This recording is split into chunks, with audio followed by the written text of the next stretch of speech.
So we are in recess from executive session. It would be convening back into open session. The next item on the agenda is the Pledge of Allegiance. Allegiance to the flag of the United States of America and to the republic for which it stands, one nation, under God, indivisible, with liberty and justice for all. Thank you. Roll call, please. Aaron Earl. Here. Robert Case. Here. Jennifer Lima. Here. Megan Riley. Here. Sherry Kennedy. Here. Joshua Furtado. Sadie McCann. Okay, and the calendar, please. November 19th, 5:30 p.m. DEI Advisory Committee, Central Admin Conference Room. November 24th, 5 p.m. Policy Advisory Committee, Central Admin Conference Room. December 1st, 4:30, Budget and Finance Advisory Committee, Central Admin Conference Room. December 2nd, 5 o'clock, Redistricting Advisory Committee, Central Admin Conference Room. December 3rd, 6 p.m., Building Advisory Committee, Central Admin Conference Room. December 9th, 4:30, Health and Wellness Advisory Committee, Central Admin Conference Room. Business meetings, December 15th, special meeting, 5:45, the Town Chambers, 80 Boston Neck Road. December 15th, 6:30 p.m., joint meeting with Town regarding the FY27 budget, Town Chambers, 80 Boston Neck Road. December 16th, 6 p.m., regular business meeting, Central Admin Conference Room. School committee office hours, November 19th, 7 p.m., Central Admin Conference Room. Thank you. Okay, next item on the agenda is citizens' comments.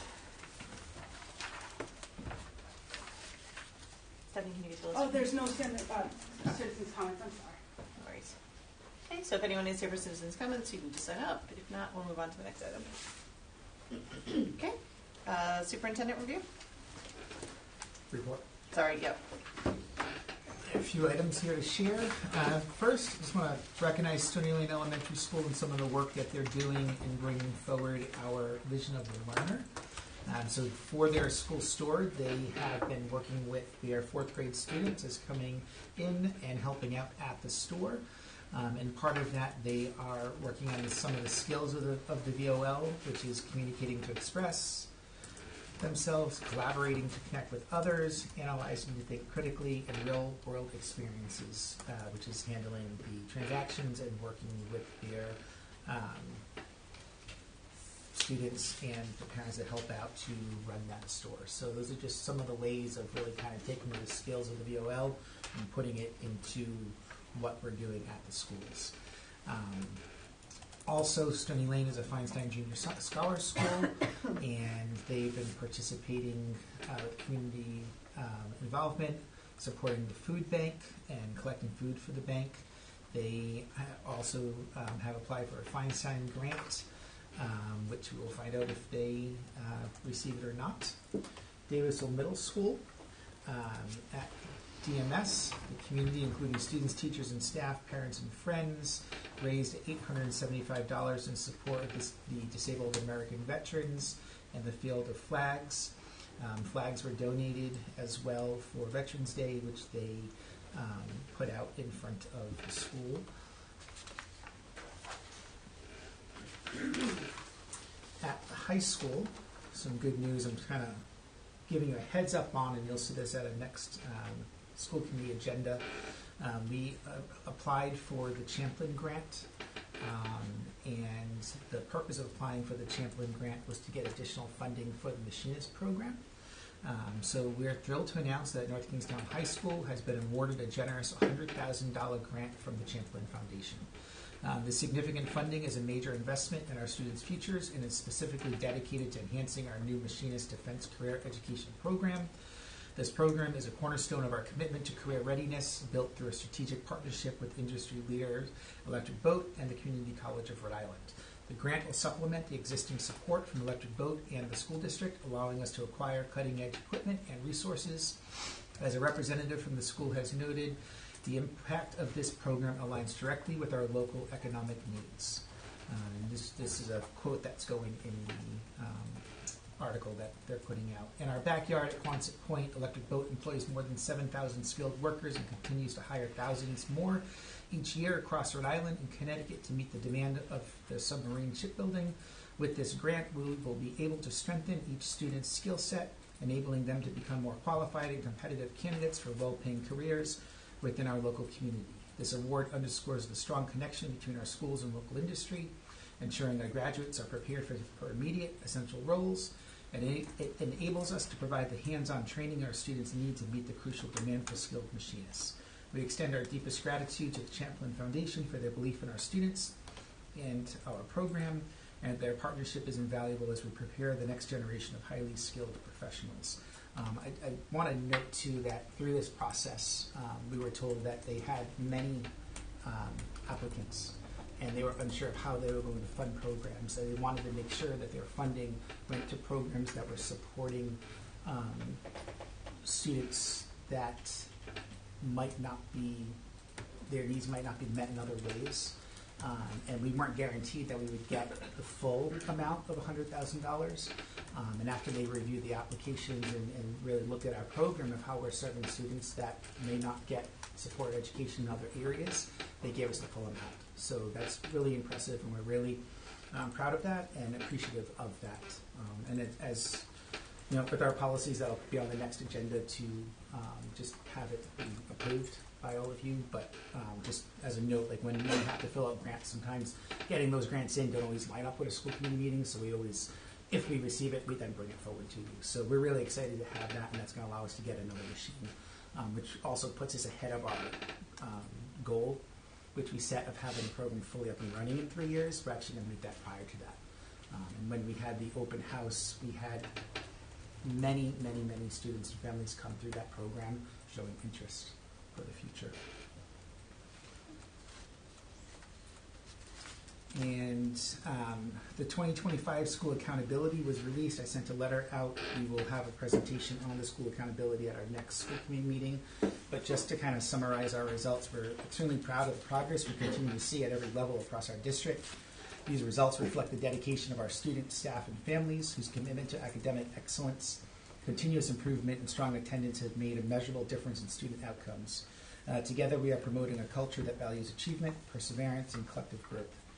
This year's accountability results highlight several district-wide strengths: strong overall LEA performance, high achievement in English language arts, a statistically significant increase in our graduation rate from 2023 to 2024, post-secondary success for our graduates, improvement in both student and teacher chronic absenteeism, low suspension rates, and schools exceeding expectations in ELA and math. And just to note the star rating, it's a rating out of 5. But the way that they do the accountability, your school is rated based on the lowest star rating you get in each of the categories. We're really proud of our schools this year. All of our schools are either 3 stars or above. Hamilton is a 5-star school this year. They increased by 2 stars.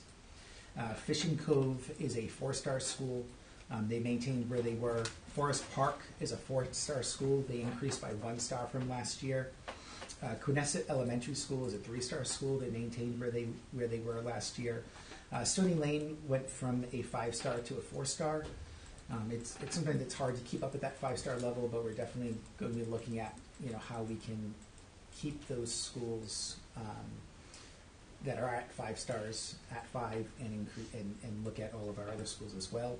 Davisville Middle School went from a 2-star school to a 3-star school, so they increased by 1. Wickford Middle School is a 3-star school. They dropped by 1 star from last year. And North Kingstown High School is a 4-star school, maintained where they were at. So we have really good, making good progress in our schools. Obviously, there's always work. We're going to look at that.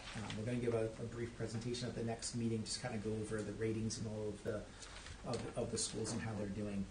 But these ratings are a reflection of the hard work and dedication of our entire school community, and we extend our sincere appreciation to our students for their effort and perseverance, and to our teachers and staff for their professionalism and commitment to excellence, and to our families for their partnership and continued support.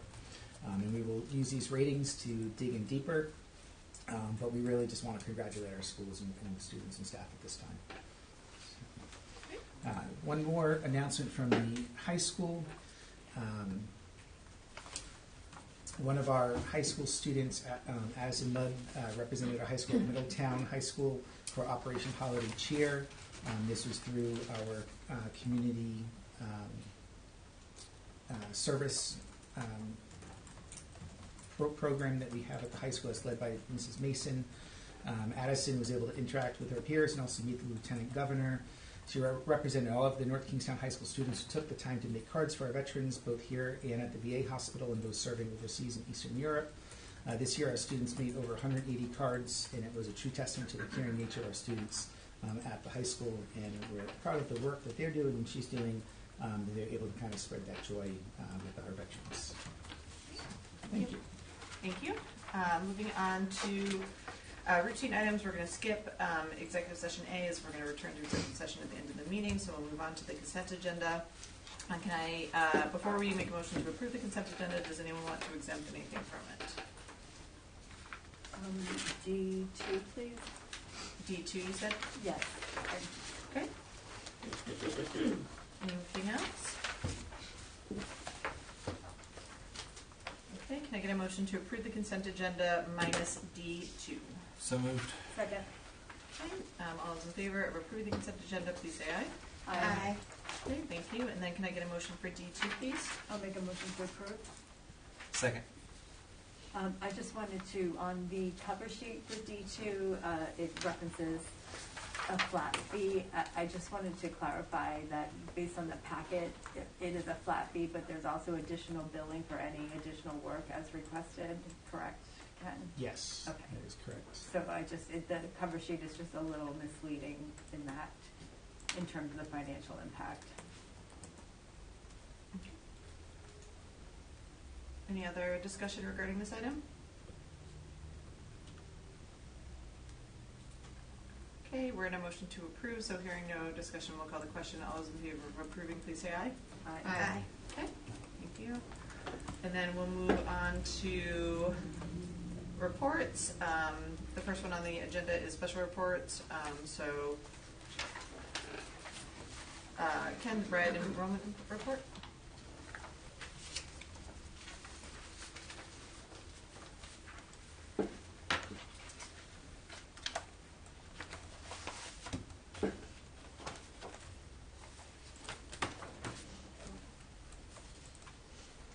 So you have the enrollment report from this year. We also sent you last year's report as a comparison. We have to have enrollment reports completed October 1 of every year, and our reports are sent to RIDE.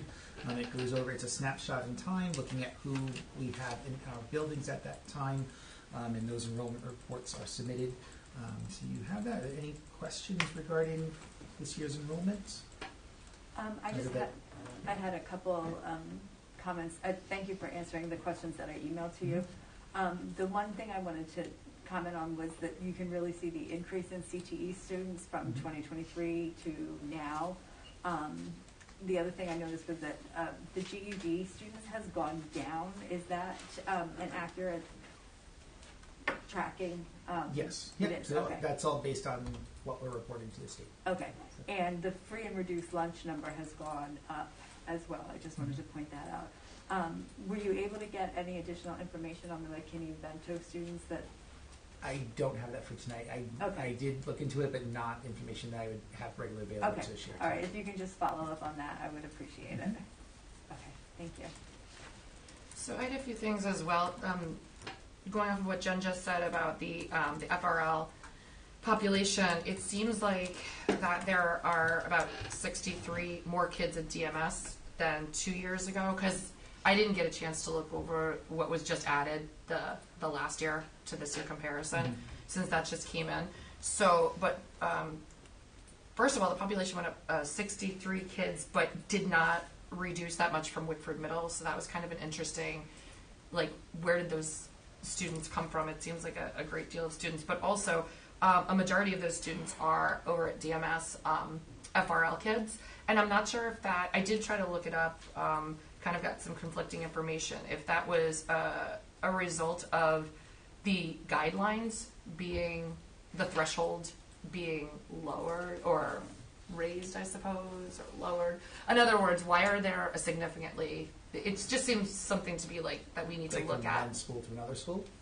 Specifically at DMS, I think out of the 63 kids, there were, it was like 54 or something of those 63 are FRL kids. Just something to look at, because we're almost getting to that threshold at DMS of being a Title I school. I think we're at like 36-ish, 37%. So the enrollment is stable in elementary schools, but for some reason, I don't know, it's just an interesting number to me. I just had a lot of questions on that. At Fishing Cove is also at about 35% FRL. I think, if I recall, there might be, I don't know if they're the school that's like kind of a Title I school, partial Title I. Right, so we have you could be a title school, and then you could be a title targeted school. And Fishing Cove is targeted. And then I think there's some talk about possibly federally raising the threshold to 60%. So that would be interesting too if that came about, because that would also mean that QUID's numbers, which are at 58% FRL, are for Title I, or for Title I, wouldn't be. None of our schools would end up being. So that's just something to keep an eye on in case the federal guidelines change, which I'm sure you are all doing. And then the other thing I thought was interesting is that twice as many males as females had IEPs. I don't remember exactly which schools. I didn't write it down here, but it just things that I assume that you all keep an eye on. Given that this is my first time on the school committee with this census coming out, I'm not exactly sure how you keep track of all this stuff and how you report back or you report out, but these are some really interesting trends that I hadn't seen from previous years going into the next year. Are there questions you have or things you know? I mean, like IEPs, I mean, that's very strictly, there's evaluations, there's a process that's followed of how students are qualified. Yeah, I think it probably just speaks to, something I always refer back to is just the male versus female. Are we, how much are we putting into looking into how males and females are, learning differently or achieving differently in our schools, because it's not it's something that I think Rob and I talked about this last time when you were presenting the RICAS scores. We like to keep track of the data between male versus female. So the IEP thing was interesting to me as well, but also just the FRL numbers. Mm-hmm. I don't know if the threshold was changed, and just something to keep an eye on federally, because if that number gets raised, that percentage gets raised, that can have significant influence in our schools. Mm-hmm. Thank you. Other questions or comments regarding the enrollment report?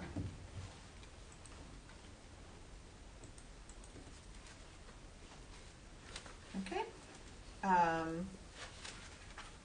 Next one, Ken? Report of assignment of student policy.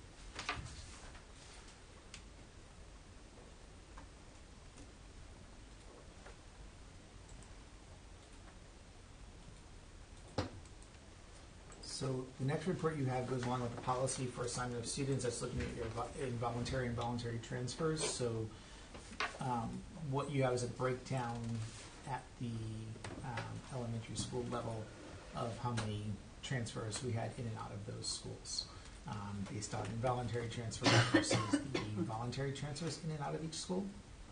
And this is just a report for you. There's no information only.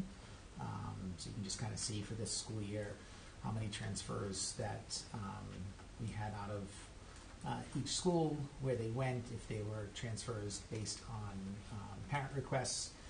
Involuntary transfer would be made because we had schools where grade levels were at cap and we had to transfer them to other schools, or special education transfers. What that represents are where our district programs are. And so transfers in is because there's a district program at the school. Transfer out because the student had to leave their home school and to go to that district program. Okay, thank you. Any questions regarding this? I had a couple. The current enrollment number at the bottom of each of these pages, I couldn't tie that math out. from the rows above. Can you just walk me through where that came from? Yeah, so if you look at just pull up one of the schools, the current enrollment, that's how many students are at that school in that grade level, and the cap is below it. But So like, if we're- did it come from the rows above? Nope. No, so that is how many students we have. So the rows above are just the kids that are going in and out, okay? So Shouldn't if it you, equal the current enrollment? should those rows equal? Like, shouldn't home Yeah, students so- plus students in and out equal the current enrollment? Yes. So if you, I'm looking at the I'm formulas, just gonna do there's one as an formulas that example. are in there already. So, like the current enrollment number, Like, just take the first school of Hamilton, right, and just take the kindergarten column. Yeah. And start with home students at 57 and then add the ins and outs. Shouldn't you? Like, Yes. The math should, that current enrollment line should equal what's yeah, above this form here had the calculations already in it. So that home student number is not added. So that home student number is 57, right? That's how many students are there. There's 57. The current enrollment is 57. What's being added in there, if you look at it, is rows J.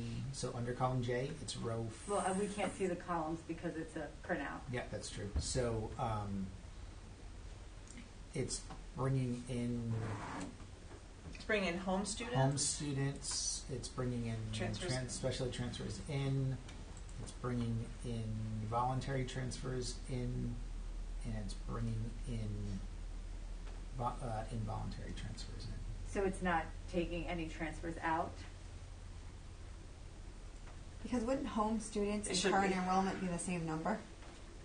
It shouldn't I be. could. This is Shouldn't not be, my or- spreadsheet nor my Oh, formulas alright. are in there, so I Can you confirm, because it just seems that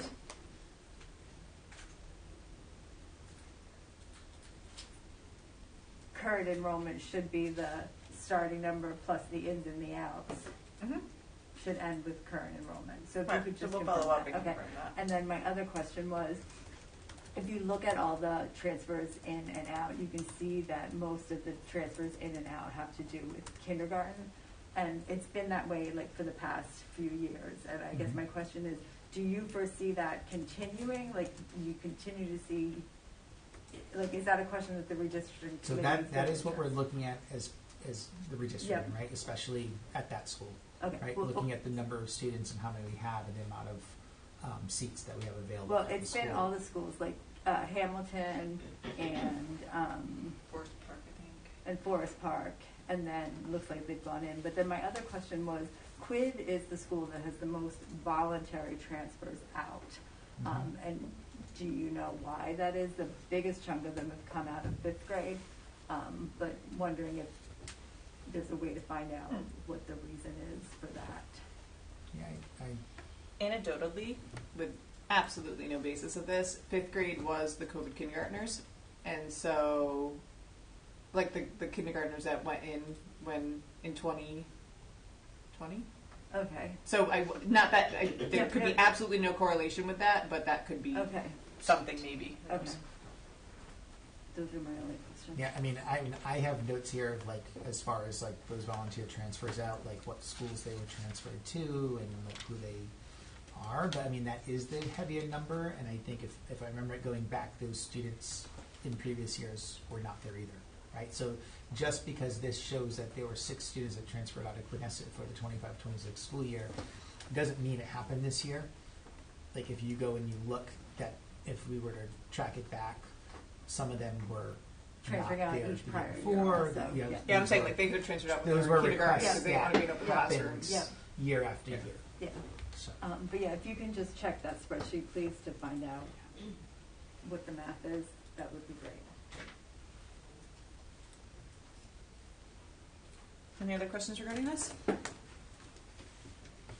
thank you. Moving on to financial reports. Any questions regarding the financial reports?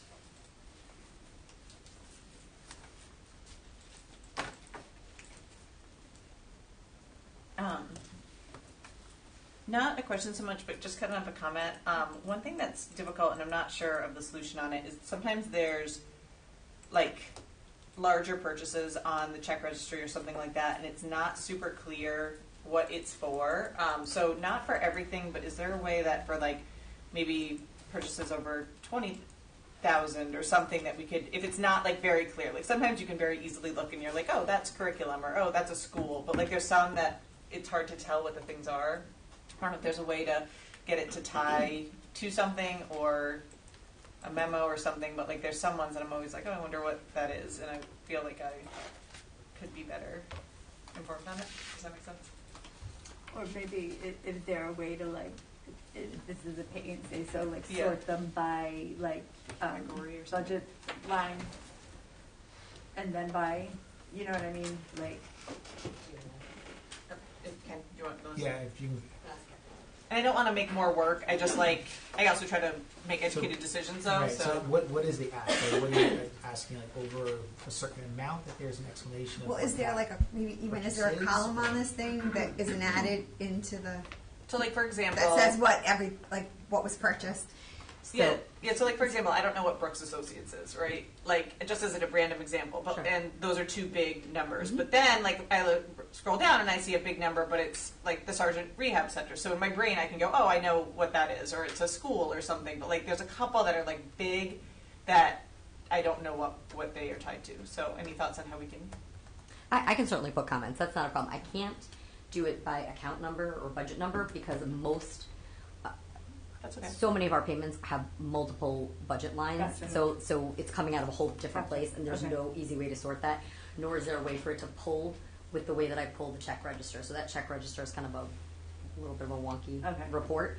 So there's really no way to do that. But I, in almost all instances, can eyeball it and know exactly what some of those outliers are, and can certainly put comments. Okay. And again, or I don't or a wanna make memo a or lot. something. What's, Tom? Sorry. no, I was gonna say I can do a memo. Or I can do. I'll look at it and just try it for next month to see what makes the most sense and what I think is the most efficient. If that's okay, and Yeah. if that works, let me know. And if not, I'll keep working on it. Okay, perfect. Thank you so much. Any other questions or comments regarding the three reports? Yeah, I don't want to waste time, but I do have a bunch of questions. So on the check register, so can I just send them to you? Okay, thank Sure. you. Okay. Anything else on those? Okay, thank you. And then moving on to the advisory subcommittee reports. I do not have a report from CELAC because I was not able to attend, but I will reach out to Rachel and get that for next meeting because I know that they did meet last week, so I'll make sure to get that for our next meeting. So we'll skip on that, and then can we go to building advisory? Anyone? Sure. So at the last building advisory, we had updates regarding our middle school design and the capital improvement projects, and we've also spent a good amount of time looking at the commissioning agent recommendation. And the presentations and video are all online. Any questions regarding that report? Okay, moving on to unfinished business. We're going to skip A for now. Can I get a motion for B? Make a motion to approve. Second. Okay, any discussion? How much are we allowed to talk about this, Andrew? As far as, I The council. yeah, I was thinking about this, and I was wondering, do we definitely have? Are we definitely involved in this? every district's going to be involved in it in some way, shape, or form, depending on where they land on what that actual CTE tuition looks like. But you guys are certainly named. You are a part to. You have a robust CTE program, so I would assume. Again, I haven't delved much into this because of all the conflicts, but I would assume you're going to be involved in it probably more so than most. So two of my questions then from that are, the first question is, if we approve this evening and approve legal counsel, Yep. right? We immediately, any conversations that flow from this, we're automatically starting to get billed, correct? With Mr. Soa? Yes. Yeah.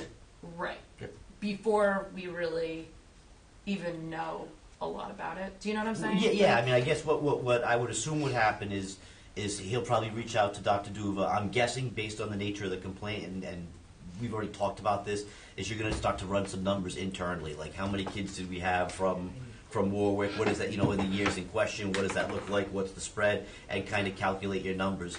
And then, like I said, one of the things that we had suggested Jeff for is because he's doing 5 or 6 of you guys, so hopefully he'll do what we do, and if he has to go to a hearing at RIDE, he'll split that by 5 or 6 different districts as opposed to giving you someone different for each and every piece. But yeah, to answer the fundamental answer to your question is as you ask him questions about that case, depending on how he bills, he's your lawyer for this case now. Yep. Okay.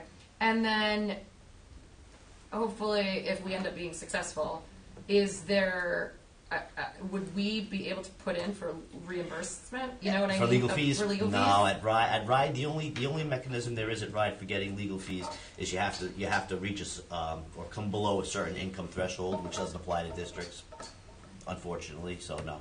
Okay. Any other questions? Okay. Okay, so we're in a motion, I believe, to approve? Correct. All right. Hearing no other discussion, I'll call the question. All those in favor of approving engaging in conflict counsel for Warwick Schools v. Barrington, RIDE litigation, please say aye. Aye. Okay, thank you. Okay, moving on to C. Can I get a motion, please? Make a motion to discuss. Second. Ken, you were going to revise goal 3 to have the specific baseline for the SEL with the percentage.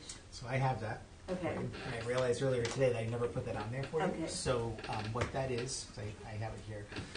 So we are looking to increase the SEL favorability by 9%. That's based on data from spring of 23 school year from those survey works when we had written the strategic plan. And at the time, school belonging had a favorability percentage of 61% in grades 3 through 5 and 27% in grades 6 through 12. We are looking to continue to increase that, and currently I looked at just as a comparison of where we are now.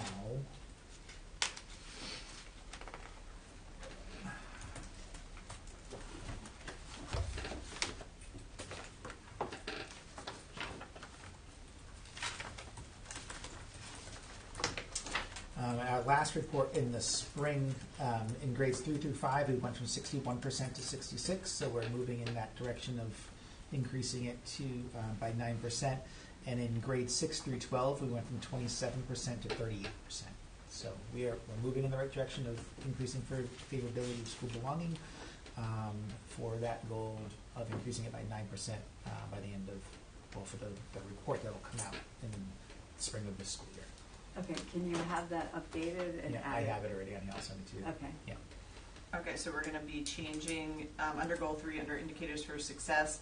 It's, yeah, it's just it's putting in what the basic Yeah, so it'll is. still be a 9% increase, but is that 9% increase this year? Nope, it's 9% from 20. So what we're saying is we're increased by 9% from 23 to 26. Yep. So this is a this year goal sheet though. Yes. So we need to indicate what the percentage for this year would be based off of what you know from that. So like if you and I didn't get all the numbers as you were saying them, but So basically what we're looking at, right? So is an increase of 4% for this year in grades 3 through 5, and we've already met the 9% goal in grades 6 through 12. We need to maintain it. so the correct way that we would be writing it is to get to 9%. We would need to see 4% for K through 5 and maintain for 6 through 12. Yeah, and so what I have is some bullets under there, so I'll Yep. resend it to you from the document that I have. Okay. Other questions regarding the goals? I'll make a motion to approve. Second. Wait, I will. No, okay. Huh? You weren't done talking. No, I was going to talk, but I was checking to see if you all Okay. need to talk. Oh, sorry. No worries. So Ken, I had sent you a couple of questions earlier, so I didn't know if you wanted to. Yep, you had a question under goal. Under goal 2 about 2. like the action item for the disproportionate discipline. Like there was a goal for it, but there was no like how we were going to do that. So I Yep, didn't know if and there so was what something I we could added in add. here, what we're doing is school level teams will be reviewing chronic absentees and data monthly, meeting with the impacted students and their families, and providing support to them to improve attendance as the action steps. Okay, so that will be in if we Yep. approve. And then, Yes. And then you also had a question on goal 4, and I had a typo where it said pilot learning progressions aligned to. No, I'm sorry. It was student-led professional learning. Yes, thank you. Under the action step, student-led professional learning with all staff on VOL competencies. That should say by November of 25, not 26. That was a typo on my part. And then the other one was with under goal 5 for the redistricting. I had in there the entire, like, I wrote it as like when that will be completed. So the overall goal for the redistricting school start times and transportation is to have a recommendation to the school committee by March of 2027. I will add in there just kind of like the specifics of what that work will be from now until June. I have the timeline in there. There's a printout of, I know it's really small, but it was the timeline of what work's going to be happening from December through then. But I will specify underneath that where it says to the committee by March of 27, like the full completion, but what will be completed by June of 2026. I'll add a bullet under there, basically taking what's in the that little Gantt chart under the action steps. Okay, thank you. And then there was just one other question I had, which was the there was a bullet under goal 2 that said provide implicit bias training, but it wasn't clear on to whom. So that's to staff. So that was one. And then the last question I had was about it said strengthen family engagement through advisory groups, community forums, and elevate student and family voice and provide multilingual communications, which I think is a nice bullet, but there was not a really easy way to quantify it. So I wasn't sure if we wanted like more specification on that one, or maybe narrow the focus. Like, because if there's nothing, then you would just be like, you'd have to do each one at least once, which is fine if that's your intent. I just wanted to clarify what success would look like for you. Yeah, no, I can add to that one, that action step. Put that in there. Thank you. So based on all those changes, I'm going to withdraw my motion to approve and wait till we get an updated version, because that's a lot of changes to make on the fly. I think that's fine. Is that okay with you, Ken, if we push it one more week? And I did apologize again. I said I accept my questions late because I was away, but I appreciate you getting them back to me. Okay, so we're in a motion to discuss. Any other discussion on that? Okay, we'll move on to D, so the state legislative conversation. So this is a conversation for the school committee to have on kind of how we want to go in and any things that we want to bring up with the state legislative body when we're meeting with them and the town council. So can I get a motion to discuss? I make a motion to discuss. Second. Okay.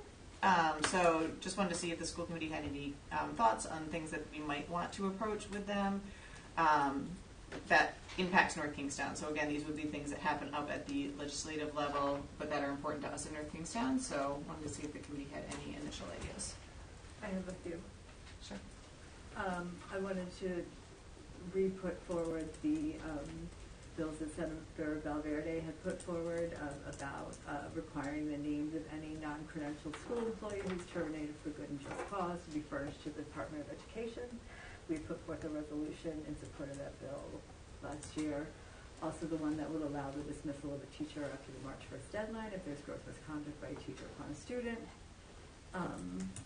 Also a bill that Representative Casimiro had put through a few years ago that I don't believe ever got passed for the Alicia Barros Bereavement Act. Again, a plug for universal lunch. Some of these are ones that we've talked about with them in prior years. Statewide parental leave for teachers and support staff. We have that in our contract currently, but just to advocate for that statewide. Teacher recruitment and retention, that's a statewide issue. It's also an issue here. Funding for mental health first aid training. and training school personnel on the availability and use of extreme risk laws. Sorry, I got 90% of that except for that last sentence. Training school personnel on the availability and use of extreme risk laws, like the red flag laws. Extreme risk clause. Extreme, thank you. Sorry, thank you. So between the cold and the mask, it's and also flexible bus service in North Kingstown, like they have in the Narragansett area. Okay. Any thoughts from the committee on that list or anything else that we want to add? Again, it doesn't have to be, it's just, there's, I think, different ways that we can approach it. Individuals can put forward things, or if the committee as a whole is like very passionate about one or two, we can put them forward as the committee. So there's different ways kind of to approach the conversation, I feel. And there also, if there's others that people think are important at the state level, or anything, Dr. Duva or Rob, anything that you particularly want us to look at or push? I think we meet, do we meet one more time or no? Yeah, we meet the second. Yeah, so we have one more meeting, and so if others have any other thoughts or anything, is there any, reread them, so there was the laws of non-credentialed employees being tracked at RIDE if there's issues, the Bereavement Act that came out of North Kingstown's district, universal lunch, statewide parental leave, teacher recruitment and retention, mental health, the extreme risk laws, and then the flexible bus service. Okay, we'll circle back on the When second. did you say we met? Yeah, we don't have our meeting On the second? Our next meeting is the 16th. Well, that's weird. I have it in my calendar on the second. Because we have a redistricting meeting on the second, so, and we don't have it on this calendar.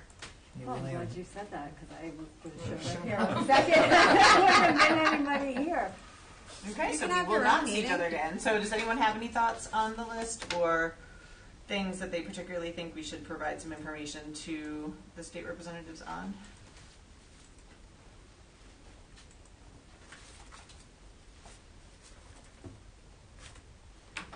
Nope. Okay, we can move on. School budget, can I get a motion for that one, please? Make a motion to discuss. Second. Okay. So we have a calendar in front of us for the fiscal year 27 budget calendar. Any questions, thoughts, comments on this? This does not need to be approved. This is just a document presented to us on the timeline of how the budget will get rolled out to us. So it's more just FYI/comments. So last year and the year before, we had 4 budget meetings, and this proposal only has 3. So I didn't know whether we wanted to factor in one more. And then my other question was, this thing that we got said that by 11/5, we were supposed to have a 3-year revenue projection, and I don't think we got that. You don't. That's still being worked on with the school in town. So the school, so Leslie and our town finance director are actively working on that. Okay, As soon as it's done, we will present it. okay, But by law, it is November 1st. okay. We're together, both entities are putting that together. And so we I'll note that for presented, follow-up. will we have it by December, Oh, yeah. our next meeting? Yeah, So we'll be able, it's almost there. I didn't do it last year. This is the first year, so it took me a little bit longer. So. Yeah, I actually don't know if I ever remember seeing one. I saw that, and I was like, oh, that's neat, okay. honestly, I've never, I'm just saying, I've never. RIGL 16.221.2, we need to. So great. So we will, Yeah, and the you will goal have- is to have that to you at the December 15th meeting. Okay, why don't we adjust this document then to reflect that so that we're not already behind? Yeah, we In will. life. We just, we had to just by law, that's when it's supposed to, but. Got we can- you. We can put that on there as something that will be there for you. Great. Other questions regarding this? To Jen's point, I thought, and correct me if I'm wrong, we had added another school committee meeting to be able to have the same amount of budget I meetings. thought we did too. I mean, I'm Because here I for remember doing it more discussing efficiently, that but when we made, no, so we had a meeting on December 2nd, so here we are. yeah, maybe you shouldn't trust me for meetings. I see one on the 13th, the 20th, And the 7th. 27th, 27th, yeah. There's another meeting that we did have that I had in my notes as an as needed. So it is scheduled and we have it, but that was perhaps wishful thinking on my part that we could do it and not need that last meeting, but I can certainly It's add after it the in. 11th? Is that what? So there's Well, February, I'm sorry, well, And we actually have 1, 2, 3, we have 5 meetings in a row. Oh, so maybe we have them and they're just not listed on here. Yes, Because because there it's are like- meetings. Okay. There are meetings. I 20, listed the ones that were 27. definitive budget meetings, Got it. and then I had one as a note that would be an as needed Okay. if we needed Okay. to add it, but I didn't include it on there. Got it. Again, wishful thinking. I'm here for the wishful thinking, but we do have a backup built in. Yeah, and Yeah, looks like we understand. have them on the 13th, the 20th, the 27th, Mhm. The 3rd, the 10th, and the 10th. Yeah. So we have them. right okay. up to Yes. February vacation. Okay, What 10th? February 10th. February 10th. February 10th. All right, is it listed as the 11th on this document? I might have had it in my notes as the 11th. I will go back and look. Tuesday, the 11th. You're right. It would Yeah. be Tuesday. yeah, this seems to say the 10th. Yep, It should say the 10th. Okay, I apologize. No But then worries. we also have a meeting on, yeah, the 10th. yep. Okay. Oh, you know what? Say the 10th? Does that say budget meeting? Did we have a budget meeting on the 10th? It says budget approval It says on the budget 11th. approval on the 10th. Okay, so On the 11th. Well, It's just a 11th, which typo. should be yeah, It's just a just a typo. That's typo. fine. Yeah. No worries. Okay, so we're covered then. Mhm. Okay. And we're confident in the timelines with the town. We got, like, the dates of So when they need our things. calendar matches their calendar. So Okay. they provided us once they finalized it, and then I built ours based on that. Perfect. That is what I was hoping for. Mhm. All right, any other questions regarding this? And then do we have, I see the budget and finance committee meetings worked in.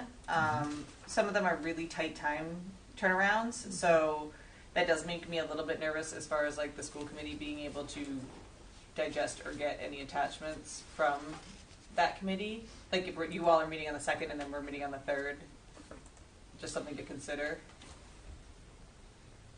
Okay, I will go back and It's look at better that. than the 4th. Like, you know what I mean? Like, I see the rationale, but like when thinking about if there's something I that, know, I think we were looking to see if we could, there was a reason why we didn't have that the week before, though. it's okay. Looking I'm sure past there's a it, reason. I right. just wanted to note it because if I there wanna isn't say one, there was maybe. Something else going on. For which date? I So should've brought it up. February 2nd, so we have on February 2nd, we have budget and finance. The week before, there was something, I thought there was a conflict with trying. You all can look at it offline, and if Mhm. it's possible, I would move it. But if not, just leave it. Yeah, there's policy on that day. The Monday before is policy, so that's why we do not have that there. Okay. Any other And then questions The week regarding the prior is a calendar? holiday. That was, Very good. Okay. and then the 12th was already, so. Got it. Thank you, Leslie. Thank you. Thanks, Ken. I assumed there was a reason, but I'll come back up. yeah. So can I get a motion for F, please? Make a motion to discuss. Second. Okay. Doctor, do anything you want to add on this one? We have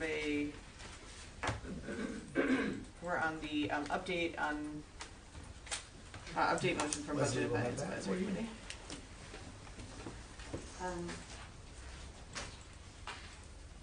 So, essentially, and I provided the memo just to try and give as much background as possible, but essentially, we were tasked with talking about the reappropriation that we used in fiscal '26 to balance the budget, and what were our expectations for '27, and to get information and to provide some backup as to how we would offset that.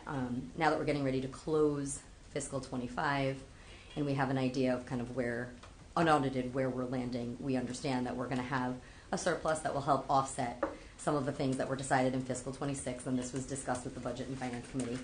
And then we also had discussions on expectations for fiscal '27, and essentially the intent is to come to our initial budget workshops not using any reappropriation. I mean, that is our goal.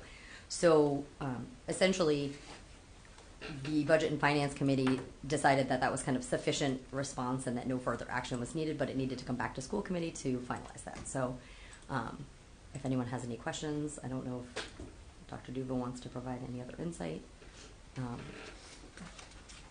If I think anyone it's has just- any questions? I think the committee like brought the motion and then we sort of like that's the answer back of what we were supposed to provide. We Okay. just felt like we should I bring think, it you know, back the point we wanted, like. to the school committee because we we had will- asked you to motion to look at something. Yeah, like, we will present you with an initial budget that does not have us making transfers out of the fund balance. That is what we will do. Okay, do you need any action from us? I think, just, I mean, you Basically just to need to, I think from discharge- here. To say discharge the that you Direction don't to need- come up with the revenue to offset it, basically. But don't we still need to figure that out? No. Okay, great.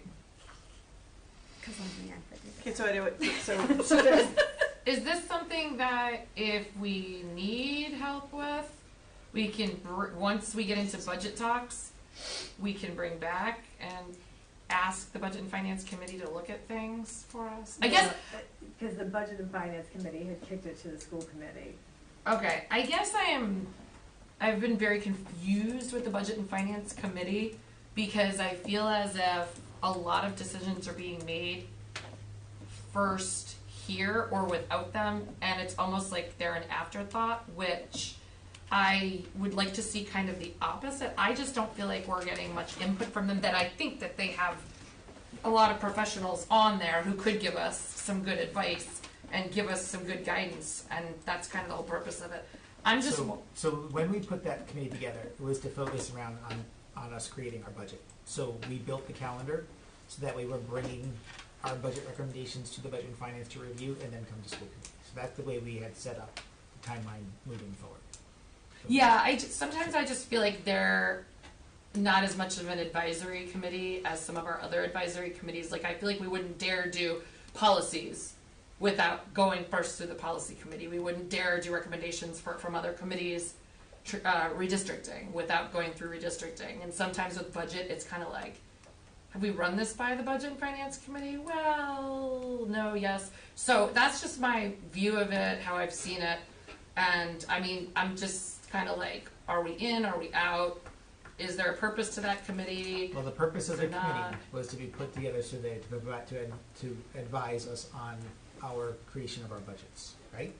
And so that is what we are doing moving forward. So we haven't started the budget process yet. We shared the calendar with you tonight. We built in to make sure that our budget and finance meetings are happening prior to the budget presentations to the school committee. So that is the whole purpose of that.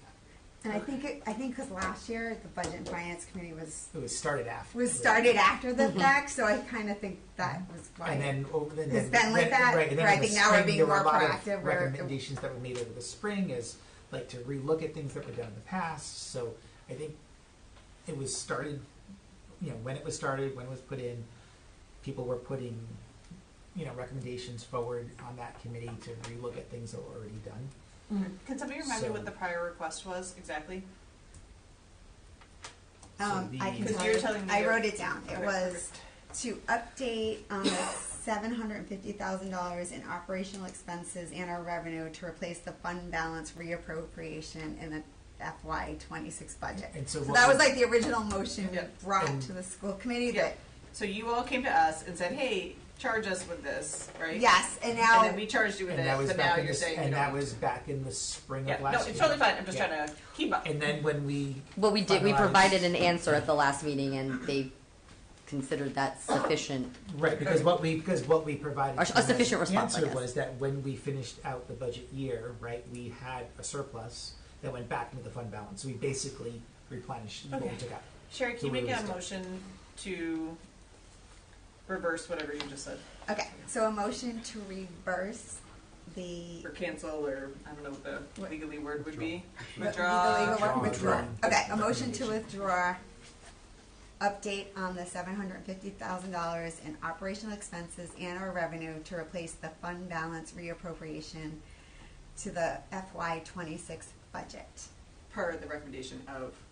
Per the Budget and recommendation Finance. of the Budget and Finance Advisory Committee. Great, thank you. Do we have a second? Second. Okay, any discussion? All those in favor, please say aye. Aye. Okay, moving on, thank you, Leslie. To new business, item A, can I get a motion? Make a motion to discuss. Second. Okay, Dr. Duva anything on this? Michelle, explain why that's on the agenda.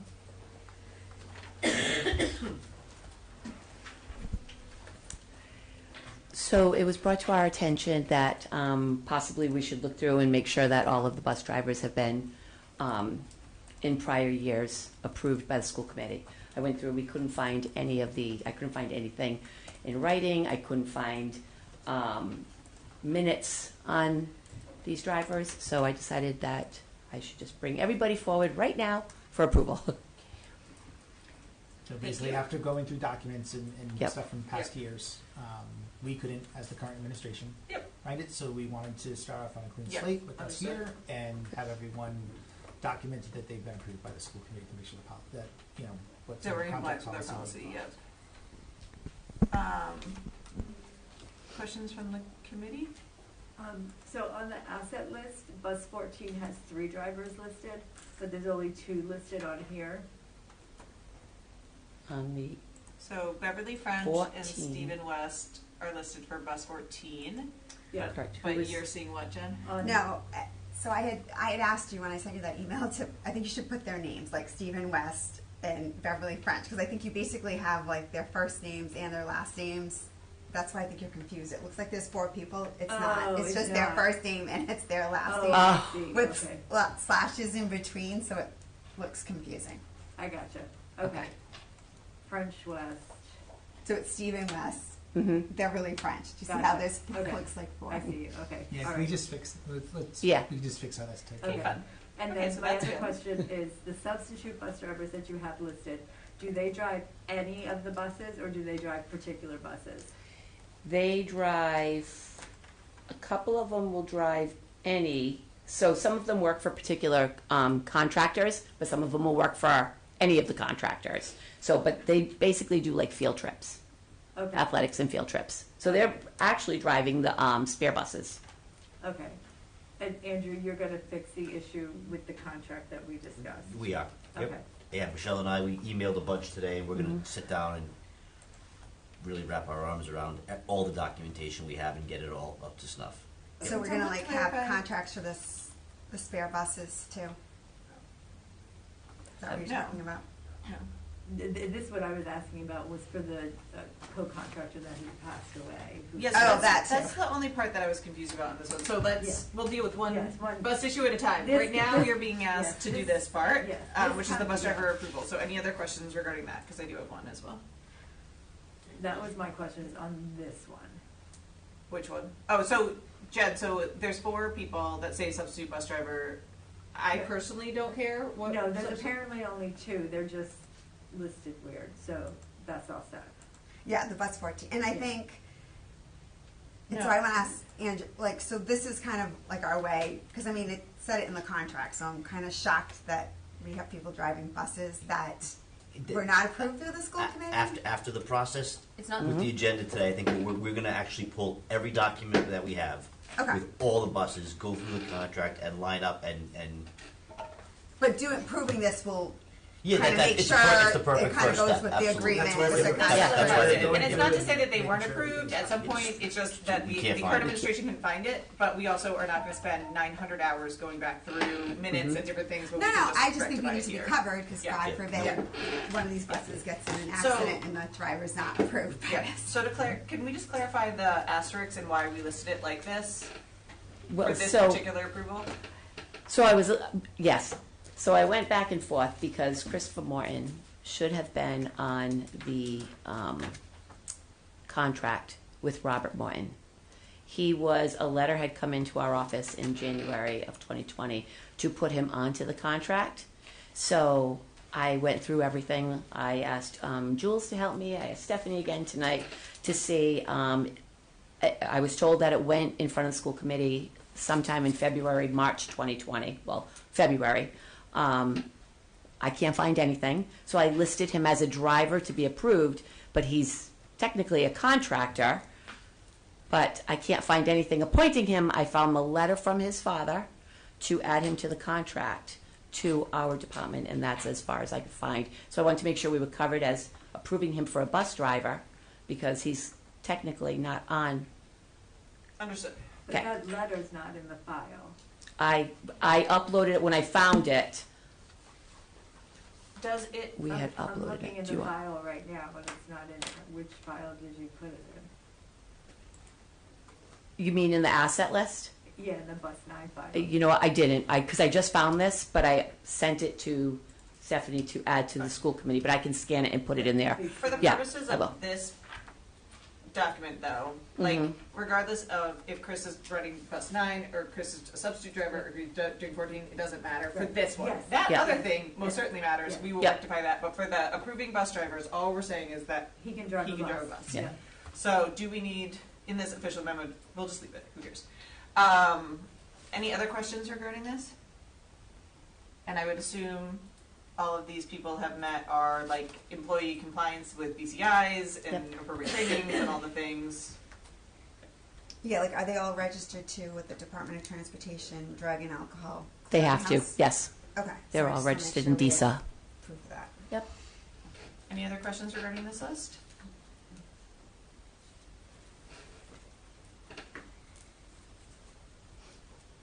Okay, hearing none, we'll make can I get a motion to approve? Make a motion to approve.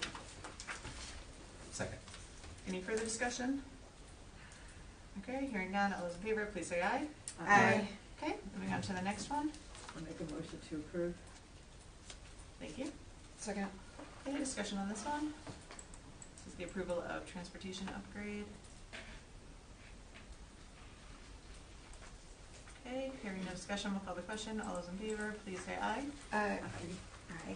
Yep. Alright. C, can I I'll get make a motion? to discuss. Second. Okay, any questions or comments on this one? As long as Andrew is going to address all the contract issues we discussed, I'm okay approving this, but Well, I guess that's the question though. Are we gonna have contracts for the spare buses? Because how are we transferring I'm gonna like ownership? I if think we don't need to even have a contracts for everything. I think we agreement need to contract. clarify the VIN numbers. I think we need to clarify the drivers versus the contractors. I think everything should be lined up by the time we're done in a manner that you could say, bus A, here's the driver, here's the contractor, here's the extension, here's the termination, here's whatever it is. yeah, and if they're not, like, if the contract is expiring and they're not gonna renew it, we need to have something I think that we should says document that Yeah, instead of it just has letting to them be go off documented. just something. Yeah, agreed. Yeah, So how does it work? So if we, for example, bus S14 is currently titled to the North Kingstown School Department. Correct. Well, So would, probably. well, it's currently classified as a spare bus, so wouldn't it be? It should be. Yep. Do we have the VIN for that 14? Mhm. Okay, so when we are having it being purchased from one person to another, do So we that- give it back to the original person? No, because what we did, if you recall, that was the first set of documents that we drafted up maybe 3 or 4 months ago. We called it, I think, a transfer of custodianship, because it never Mhm. technically leaves our possession. But But that one was getting like sunsetted. This one's getting purchased, and so I'm concerned about. purchased, no, it was, the other ones were getting purchased too. Someone was buying the bus off somebody else, but the title was staying with the district. So we acknowledged the transfer of custodianship between the two, and then we also acknowledged in that document that once the contract expired, who it would go back to. So that's my suggestion to do going forward. And then I think to Jen's point, but if we have a bus that's actually no longer in service and going back to the person, that's when we actually need to make sure we're titling it out of our names, because we don't have it anymore, back to whoever that person is, and then documenting that as well. But do you And know in the agreement, it actually says that we should have already been doing that? Like, as soon as it ended, the contract ended, we should have titled it right back. It Yeah, actually states it in the agreement, so I don't know why that didn't happen. Yeah, Sherry, it's just a long-standing practice that seemed to have worked out okay, but there are a lot of gaps. That's all. I don't think there's anyone necessarily at fault. I just think that we have an opportunity now to get everything together and clean it up. Okay, so for the purpose of today, we're being asked to address S14, Bus 15, and a different bus 14 that will now become S15. So that, So any questions on I that? have one more question. So that current spare bus, that spare 14, that 7832, that really needs a custodianship transfer, right? Which one? The one that's going, Well, because from the Mumfords to Yeah. Novak. And so And- that's not included in here. So really, it's, because it's just a thing that's saying, from the Mumford saying that Novak is gonna assume all. Yeah, and I think what we've done is we've approved that, and then we have a form that Kurt and his people have approved that we'll just kind of, I'll just put those together Okay. once it's approved by you folks, and we'll Okay. document it and have it in the Okay, file. and Yep. that'll become But that that's right, Jen, custodian. that's the Okay. form that we are, Alright. that's the one form we have created and Yes. we're good with. Okay. Yep. But is it weird that we don't have an original contract with the spare bus? I mean, I get the other buses, how that works, and makes sense. It is what it is. I guess I don't get it if we don't have one. How are we doing that with the spare bus? Well, originally the bus was owned by, I'm assuming still owned by us, and it went into a spare bus, but still probably titled to us. So we need to figure out where that, basically we need to figure out who's the custodian of that spare bus and where the spare bus is going to go once the agreement with us runs out. Right, those are our two concerns. It's not, the spare buses are not contracted to work for us. A driver will have a spare bus in the event their bus breaks down or for field trips. So it's not technically contracted. It's not getting a daily rate. It's not doing a home to But school. who owns it? Yeah, but we should still have something saying. The drivers, yes, something that, the drivers own them. No, we So, do. well, Still I think we do. titled I to know. Still titled. us. I Right, still think- correct, This is what- this is correct. what- Let's Yes, focus- I know, let's I know. focus on We've been- this is- today's. But I But is it a understand big exactly deal? what I you're guess what I'm saying. saying is Yep. bus 15 I feel like is easy, but is the spare bus without an agreement, does that make it difficult to give it to someone else? Do you know what I'm saying? Yep, no, I think my knee-jerk reaction is that same transfer of custodianship with some just additional language will cover the spare bus situation. So I think what we're being asked today, and I totally hear you on all of the points, Sherry, is just, are we okay with the transfers? And then as far as like what we're doing as far as paper trail and logistics, like that could follow. So this is more like, yes, we're fine with 14 getting transferred to Novak, and then 15, the new one, and then the other one being transferred to a spare. So I think that's where we are right now, but then also there's a lot of the legal document follow-up with that. We can make sure it happens. I just need to say it again, that every time that we think we've straightened up this paperwork, we get a new doc in front of us, and it's not, and it's driving me up a wall that this stuff is not straight. And I get that it's an inherited mess, but it needs to be cleaned up. And that's I think why what we arrived at today was I everything, and I'm gonna have someone in my office go through and just categorize everything, and like we have documents that just weren't cut and pasted correctly. We have the wrong. I think someone brought that up today. We have the wrong VIN numbers on document. A VIN So number I'm going to on. put that on as an agenda item for our next meeting, and if at that point too, if we don't feel like it's rectified, the committee can make a motion at that point of giving like a deadline and like whatever. So we will put that on for a future one, but again, today we're just looking at the transfer of buses. Bus title. So any other questions regarding the one in front of us, or if people feel like they're not able to vote on it because of the other things, you're more than welcome to vote no. But otherwise, we have the request in front of us for the three. So, any other discussion? I'll make a motion to approve. Second. Okay. I don't think we can note begrudgingly, but we will I verbally note had it. I said that exact word, so. Okay, so we have a motion to approve. Do we have any other discussion on this item? Okay, hearing none, we'll call the question. All those in favor, please say aye. Aye. And as noted, I put a note for next meeting with a different topic, so Okay, we can follow up. Okay, moving on to the next item. I'll make a motion to discuss. Second. Questions regarding contracts for GCB employees? I had a couple questions. So this is the template that that is proposed to be implemented for all current and future GCB employees. That's true. I have. Not all though, because some, Well, the ones have who it. don't currently Well, right, have. right, yeah, the ones Okay. that don't, this is what we would give to the ones that don't have contracts. And then the ones going forward. But And anyone different, yeah, rename. So I have two concerns about things in the contract and then a question about implementation. So there's a portion in the contract that requires a hearing before termination.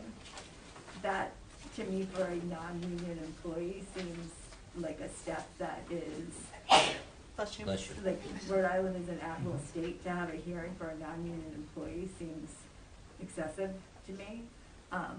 The funding clause, that basically says if the money goes away, so does your position, that to me seems to negate the whole point of having a contract. And then I'm wondering how we're gonna roll these out to our current employees in terms of length and getting them signed. So, do you want to answer the first two questions? Sure. I mean, the initial charge was to come up with a contract for the GCB employees who didn't have contracts. They are currently at-will employees. So we drafted just an at-will contract. And then through discussion with the administration, the thought was that no one would sign an at-will contract and there should be some term of years. Once you put a term of years into the contract, it's no longer an at-will contract. Now you have to have some sort of a due process mechanism as far as a termination goes, which is why what I had put in there after talking to Dr. Dubel was just sort of that level of termination, not cross-examination of witnesses, just, the right to hear the charges against you, so to speak, and to respond to them. So that's that. And then as we discussed briefly with the other one, on that funding piece, we're now suggesting that go into all the contracts. That has not been tested. I suppose someone could argue that sort of negates, but if it's funded, it's funded. And the argument is, well, if it's not funded, then that becomes just cause to terminate. We don't have the money anymore. Especially with, we've got some clients that have completely grant-funded positions and the grant money went away, but the person's sitting on a 3-year contract. Is that in our other contracts for their GCB employees? Probably not. That's brand new language Yeah. that we just started talking about. So probably not. So would it go into all the other contracts? I would suggest so. Yeah. Like even existing contracts? Well, They you're don't. gonna have to roll it in as contract expire or get renewed. So what's in between a hearing and a no hearing? Like Yeah, I think this, and maybe it's the term hearing that's bothering you, we can change. I mean, you have the full-blown Just evidentiary as due hearing with process. lawyers and cross-examination and witnesses. We don't want that. Right. You have the no hearing, which is at will. We don't like you, you're gone. That middle ground tends to be you get to come in as the employee, you get to hear what the superintendent's concerns with you are, you get a chance to respond, and that's it. That's the due process you get. There's nothing more. That's what's envisioned with this contract, and we can change. If the hearing piece is what's concerning, we can clarify that.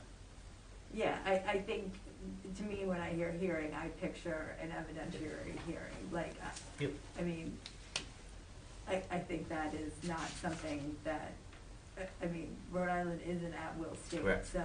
We're making these employees not at will, though.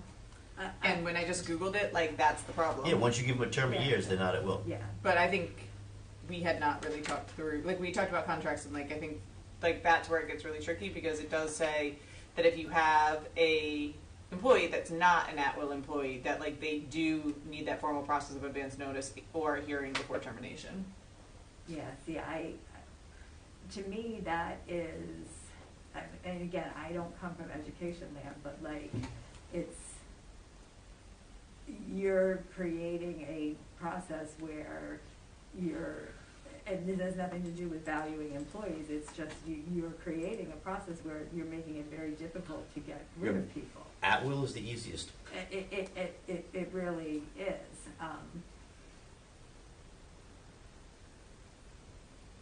Other thoughts from the committee, questions?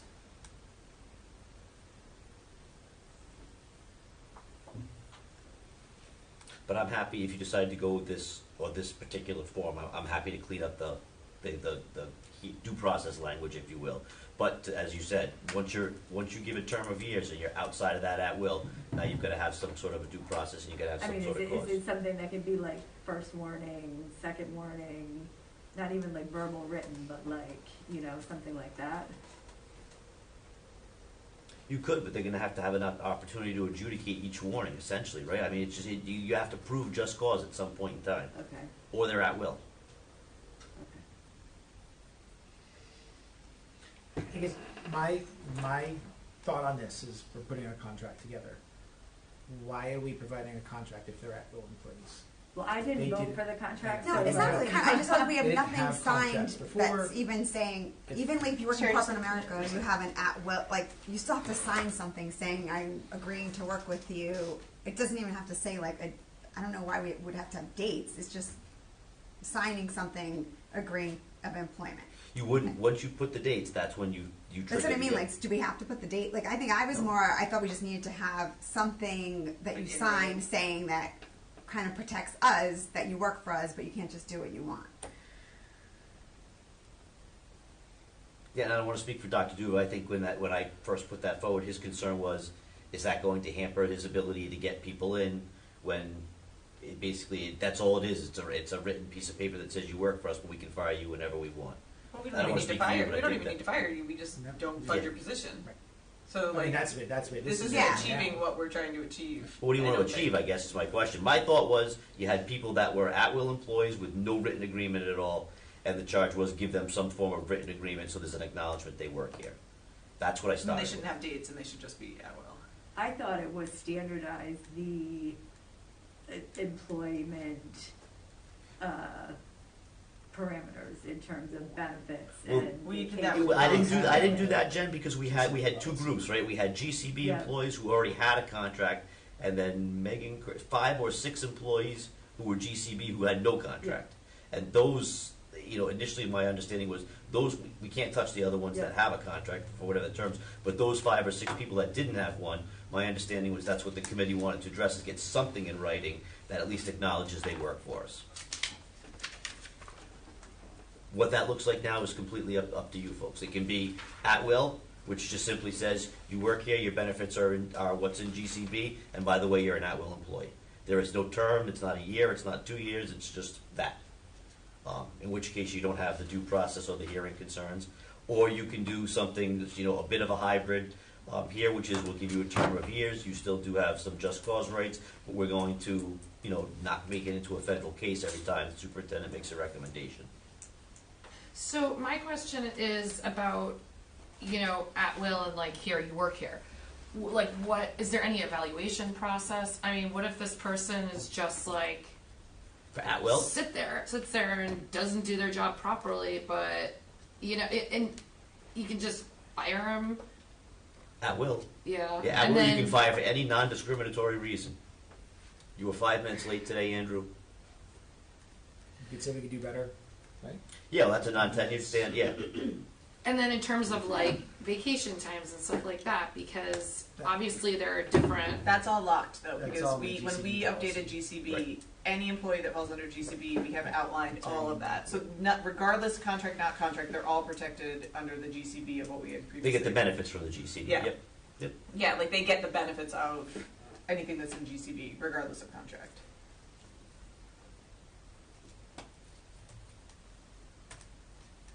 Okay, so is any further discussion on this?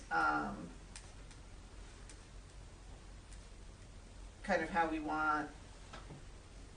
I think we could do a motion to approve, we could request that the administration and the district attorneys, give us some other options, we could do many things. I heard concerns about the dates and the at-will part and the hearing part, and then also about the, salary part, I think, and The funding Yeah. part. And the other Other is questions, we don't do a comments? contract. We haven't had contracts for these 9 employees. They are under the GCB policy, which gives them their benefits. And we continue doing what we're doing. did we put in the policy that they get? We did put it in the Yeah, policy, it's just- so we'd have to go take back that and out. revise the Yeah, we policy. specifically added Right. approved. Yeah, Yeah, he said so that the it was committee a contract. approved the contract with the committee approved that policy with the contract included in it. So I feel like we've already made the decision as a committee that we want Yeah, that- contracts. I think where we need to rectify it is if we want this contract or we want a different contract. So I think, I don't want to go backwards and say we're not doing contracts, the committee, unless the committee wants to, but we already kind of made that decision. I think it's determining what's in the contract, so. Because even now, did they sign something saying, "Oh, I read the GCB You know what I mean? So they actually know. Yes. I they think do. it was Yeah, we some, put that in the policy. Yeah. Yeah, we did, but I mean prior to that, like they might not even have looked at the policy, right? Like we I mean, weren't the policy saying. is given, They- when they're yeah. hired, they're given the policy and that's explained to them what their benefits are. But did they sign anything saying I accepted it or I? I'm not sure they did because Now that's why they we do. did. Yeah. we Yeah, did so I know think we that do was that more now. too. We were just sort Yeah, of like now they- there was now no Yeah, acknowledgement we that wrote they that even. in. Yeah. So now we have that acknowledgement that they've read and have been provided that policy. We put that in the. I think if we have concerns with the language around the termination The hearing. piece about, well, I was gonna say the funding piece, so there's go back to where that Take the is. funding piece out. I mean, If we take it out, quite then frankly, just put that in make there to protect you guys. It just gives you something else to argue Oh, in the just- event that you have a funded position and you lose funding for some Well, and reason. I would say then it would just be a 1 year contract, or just Yeah. keep the contract. That's absolutely another option. Just all Because 1 year then- contracts, and if you terminate during that 1 year period, you get that. We won't call it a hearing. We'll call that your day in front of the school committee. But everything's just a 1 year contract, year to year. That's another option. But like, don't most firm? No, that's not real. I was gonna say most are on probation for like you'd have to think about that It's like 6 probation years. language after 1 year. Like, you know, you wouldn't want. Yeah. It's another 1 year contract. You're on probation Yeah, for another 9 exactly. months. Yep. Which does happen in some places. Yeah. Like when you get a new contract, you're on probation again. But I mean, to me, a 1 year contract is worse than no contract, right? Like, I mean, with no contract, the assumption is like, we're keeping you. 1 year contract is you're up for, And I think that's Dr. Review Duba's every concern year. from a Yeah. practical Yeah. point. And Again, I that's don't want to what it speak is, for like- you, but from a practical point of view, if you can go somewhere and get a 2 or 3 year contract, and here you can only get a 1 year Yeah. contract, you're Mhm. Probably go somewhere else. how many other, and we may have had this conversation last time, I don't remember. How many other districts have contracts for the same type of positions we're talking about giving contracts to now? We'd have to go back and look to see. I know that, I mean, I could say the district I came from, everybody had a contract. Everybody did. Yeah. Well, because it kind of protects us. Because if there isn't one, It wasn't- Yes, they you didn't can have fire a contract. someone, but they can sue Everyone us. had a contract. Anyone that wasn't union had a contract. how could they sue us? if you get fired in wherever, like you could sue people, like sue for a number of reasons, like wrongful termination or saying they weren't supposed to. That's what I mean. Like this sort of protects the school department from that. It's a good practice to have a written I mean, I think I've said that from day one. That's my personal opinion, is we shouldn't be employing anyone without some form of a written agreement, whether it's at will or a termed contract. That just makes sense. Okay, so the contract that's put in front of us right now is not at will. It has a beginning, it has dates, it would have dates in it, and it would have the person have a hearing, and it would be contingent on funding. So I guess the question is the committee, like, it's just if 3 people are willing to approve this contract as is, or if we want to basically not approve, like, what's the Yeah, bylaw? I think you can approve the contract as is. You can ask The contract myself and draft, Dr. Duba to go back and make it an at-will, make it a 1 year, approve the contract with the term of years, except change the hearing language to make it more clear that it's not. And this would be the contract for those that don't have one right now, because you have principals and directors that already have Right, contracts. and you're gonna, Yes. essentially, Yeah. you're gonna bring those 6 people in, 7 people, whatever it is, offer them this contract. They may say, no, I'm going to leave, in which case, that's, their decision. Doctor, do you think just a plain at-will one? Because I get your 1 year that people wouldn't take it, but if it didn't have dates on it, but it still sort of said,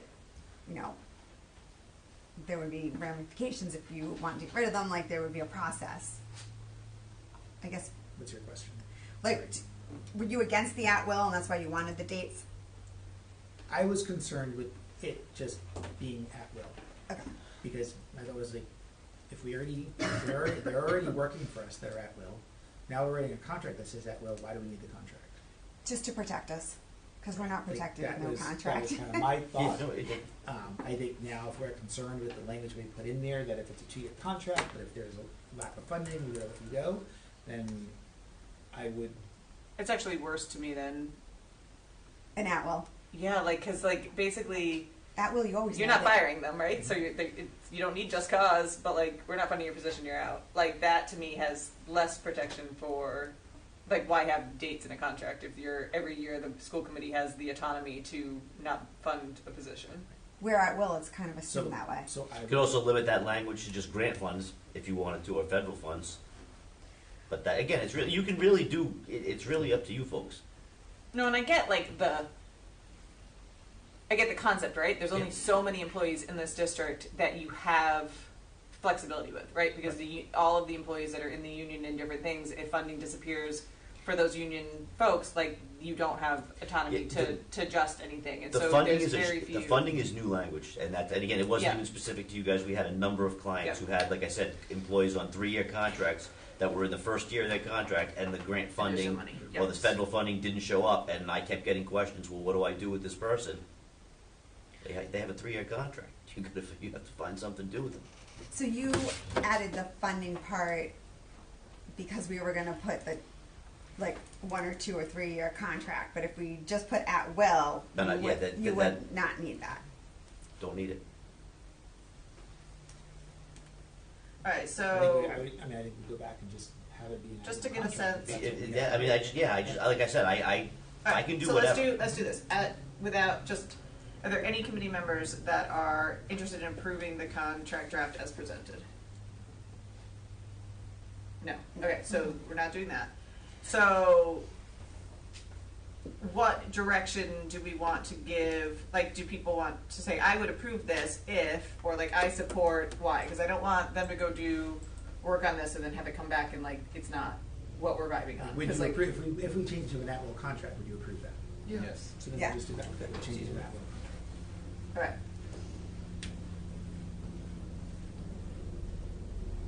Good talk.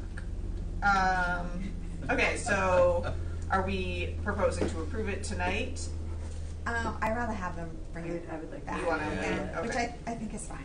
You don't have a contract now, so another Yeah. couple of weeks. Right. I'd Except rather you for guys be able to your- put your eyes on it, make sure it's what you want. We just don't have a contract to approve. Okay.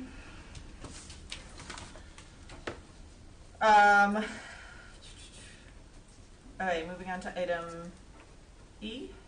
E, make a motion to discuss. Second. Okay, so we have some things presented from Dr. Duba, questions from the committee?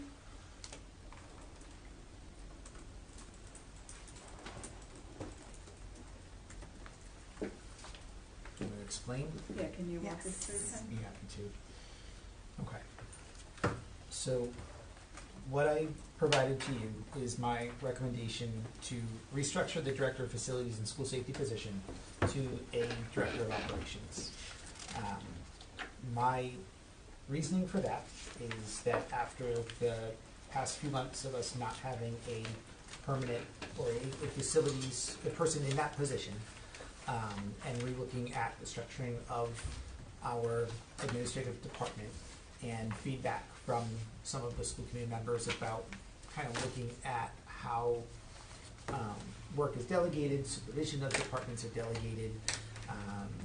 I know from previous year when I recommended eliminating the chief operations officer position, I said that I didn't feel like we needed a position like that. That was a high-level position that I did not believe we needed. I did some restructuring where the transportation department and facilities department fell under the superintendent. The IT department came under the assistant superintendent, and the child nutrition department went under the finance department. Made those changes throughout the year, and most recently earlier this year as well. There were some concerns that some of you had raised about how that work was being done. Me having to maybe delegate more so I can provide more attention to the role of superintendent. I re-looked at that, and I didn't agree that we needed to add another assistant superintendent or adding a COO, but looked at our director level, and that's where I base this on, looking at who we have as far as directors and what those positions do. We have an opening now for Director of Facilities and School Safety. It was filled. That person has since resigned. I looked at that and restructured that position to be a Director of Operations. No, that position does not have an impact to the budget. It's the same salary. It is at a director level, not assistant superintendent or COO level. That person, that position would be responsible overall high level for the facilities and school safety, the capital improvements for the district, and point person as with RIDE, with School Building Authority, with the work that's happening. They would oversee the transportation department and the child nutrition services department as well. In putting that position together, that would be more kind of high level oversight of the facilities, kind of big picture capital improvement. That would take the oversight of transportation and food services away, transportation and facilities away from me of what I was doing. Provide more time for strategic planning and education and all of superintendent duties, and putting that position together. It would help with efficiencies and overall leadership of those other departments as well. I also provided to you a restructuring chart to know like what that would look like as far as the departments that we have and who's reporting to who. So it does move 3 of the departments to go under the Director of Operations versus it being under myself and Finance.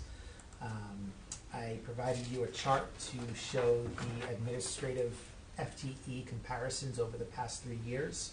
And you can see the way that I have restructured our department since I've been here, there is no addition to the administrators. In FY25, when you look at district administrators, building administrators, and the district administrative staff that we had a total of 41. In FY26, with the changes that we had made, and I noted that there for you. So in FY25, there was an addition of a non-certified position, and that was the Equity, School Belonging, and Community Engagement position. It never got filled. In FY26, we added the school committee clerk position, which was a .7. That was added to the district administrative staff. In addition to that year, we eliminated the COO position, and I reorganized IT to have that covered. We had an IT staff manager. I changed that position to an IT supervisor, so that was a 1-to-1. So we eliminated the COO, and I restructured the IT staff manager to be the IT supervisor. We didn't replace the IT staff manager. So that was that position moved from non-certified to certified. So when you look at the difference of district administrators from FY25 to FY26, the number stayed the same.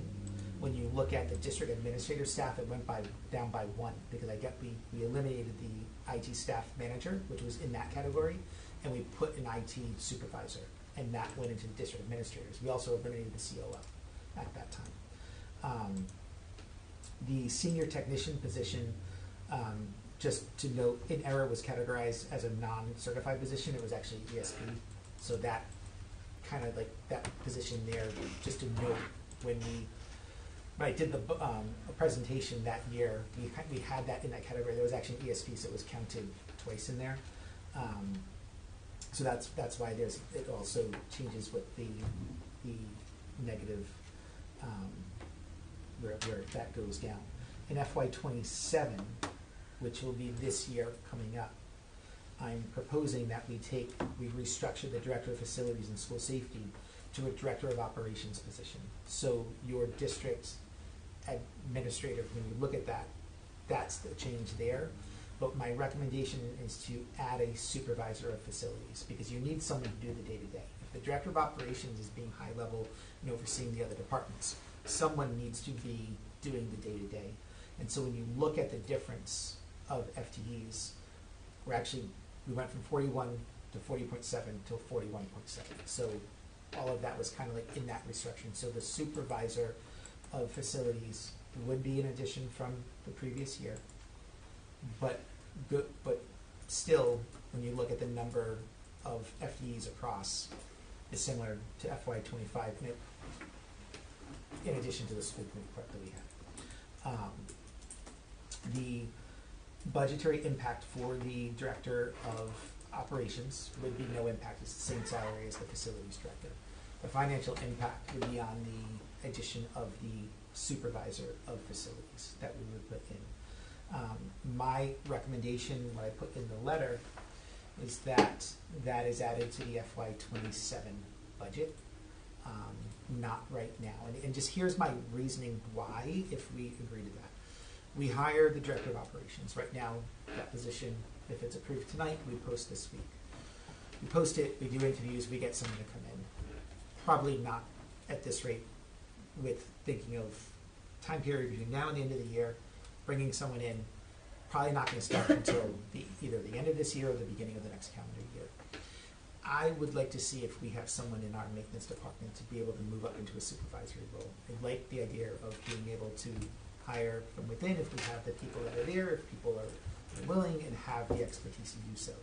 The director of operations could evaluate that when that person is brought on board, evaluate maintenance staff, evaluate to see if that is something that is possible. And then we would post for the supervisor of facilities to take on that role. I'd recommend, just budgetarily, put it into the FY27 budget. I know there'll be questions, what do you do from January until June? Leslie and I are looking at the budget to see where are we right now. Would we, because of positions not being filled, have enough for a prorated salary to put a supervisor of facilities in come this winter, if that was possible, instead of waiting until FY27, if the funding is there and is available. I'm sorry, I was with you for the whole ride, except at the very end. Can you say that last Yes. part again? So what I was saying, Leslie and I were also Yeah. looking at the budget to determine if we had enough funding in the budget this year, right, based on staffing positions not filled, right? Would we be able to fund a prorated salary of a supervisor of facilities to come in the winter, springtime? Yep. Once the director of operations spends some time and just kind of analyzing that department and the needs in that department.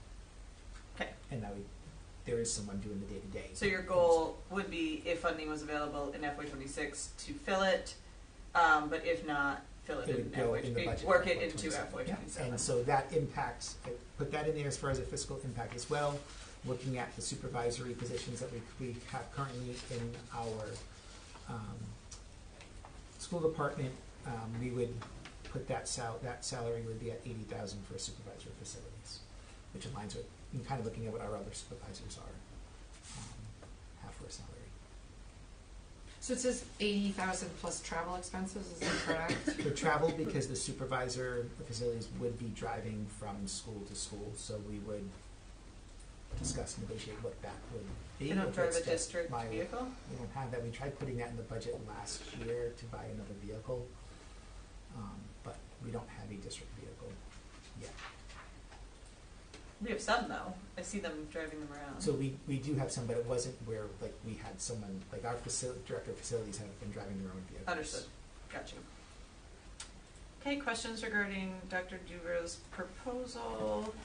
Because the biggest thing that the committee needs to approve this evening is the change in title, correct? Right, and Because you would like to post that position. I would like so to that you post go- it soon so we can start looking, and I provided you the job descriptions of the director of operations and the supervisor of facilities. And so, just to clarify for myself and the committee, tonight all we're being asked to do is to approve the director of operations change. Are you also asking us to approve the supervisor of facilities, or is that just FYI? If we put in a director of operations, we would need to put in a supervisor of facilities. Well, you don't think the director of operations could oversee, because I feel like the supervisor of child nutrition she has very strong leadership. I think transportation does not have strong leadership. Where I think if they did, I think the director of operations, what if you paid them a little bit more and then they could oversee everything versus adding another position for $80,000 when I really think there's educational positions that we really need to add after seeing our RICAS scores. I think we're missing helping kids who need help with math and ELA. So I don't think adding more administrative is helping us that way. It should be our top priority. I understand where you're coming from, but when we had this discussion the other day, I hadn't thought about this. It's technically not a COO position that you're adding back, but you were comparing it to, like, in the past what the district has had with the CFO or the woman in charge, the CO, technically the COO. But it also, she was the director of finance and the HR director. No, she was not the HR director. At- There was at an some- No, so there was an HR supervisor, but also what happened during that time, we cut positions in finance. So when we had a CFO, there was no finance director, but they had 2 controllers. When they got rid of the CFO position, they added a COO because the person that went in COO didn't have a finance background, and they eliminated a controller position and they hired a director. So right now that department is down people. Right, which So I'm just- so so you we- would like, and you would like a controller. Well, we have a controller. What I had brought up last time is that they actually need assistance in there,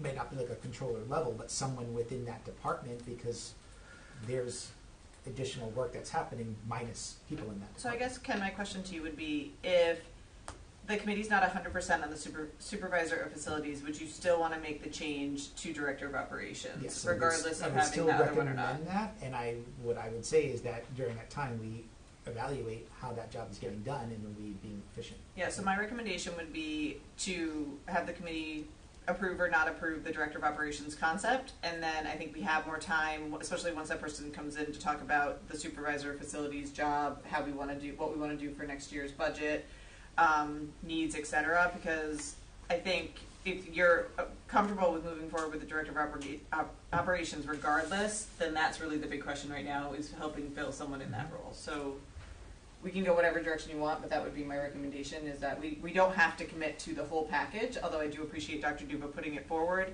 I think the most important thing right now is getting some help in the facilities area, and I'm comfortable, and I actually like the concept of the director of operations, because I think it's good to have some oversight in the transportation and nutrition services areas that's not Dr. Duba.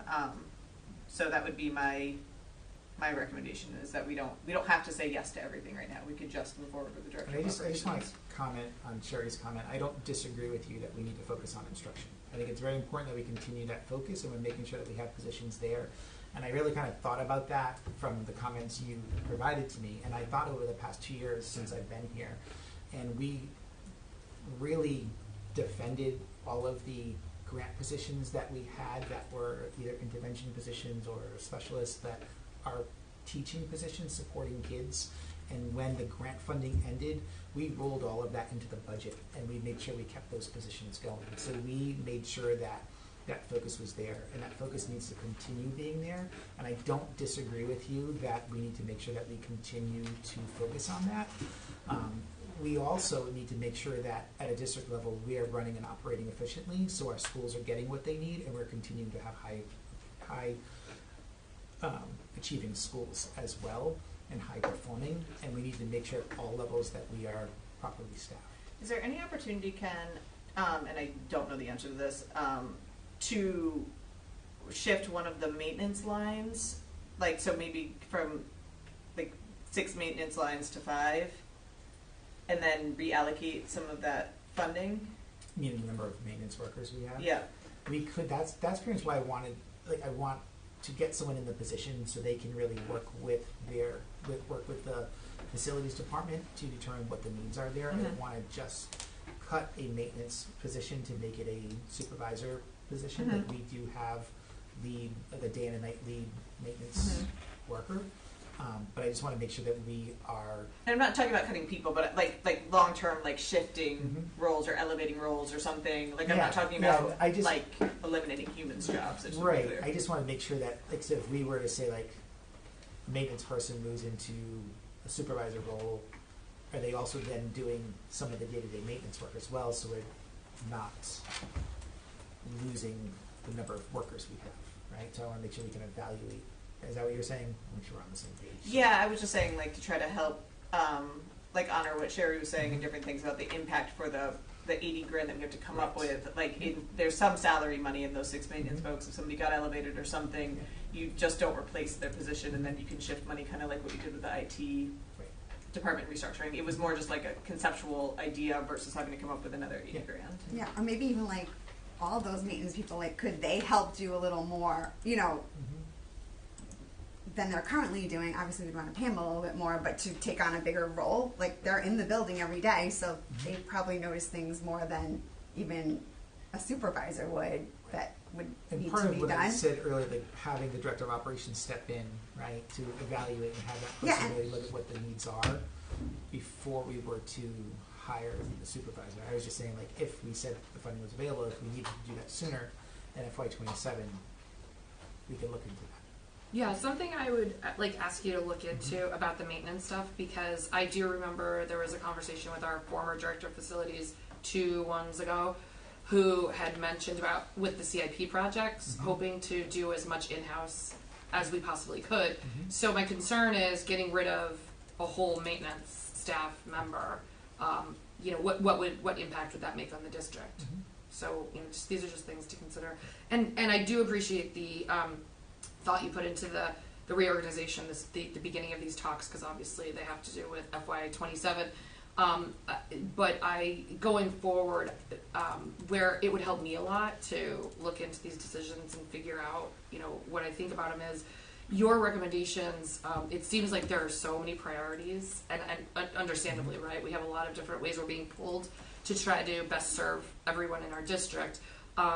And it would be really good if you could give us just a very solid idea of what your priorities are, because for instance that October letter and the statement was, you know, the controller and transportation, and then I know that obviously things happened, and by the end, you know, within a month things had changed, but you know, I'm just trying to process all this now, and obviously we're only making one decision tonight, but I think we have to be very thoughtful about this, all of us, including the school committee. When you bring this stuff to us, to me, I don't want to make just a quick decision.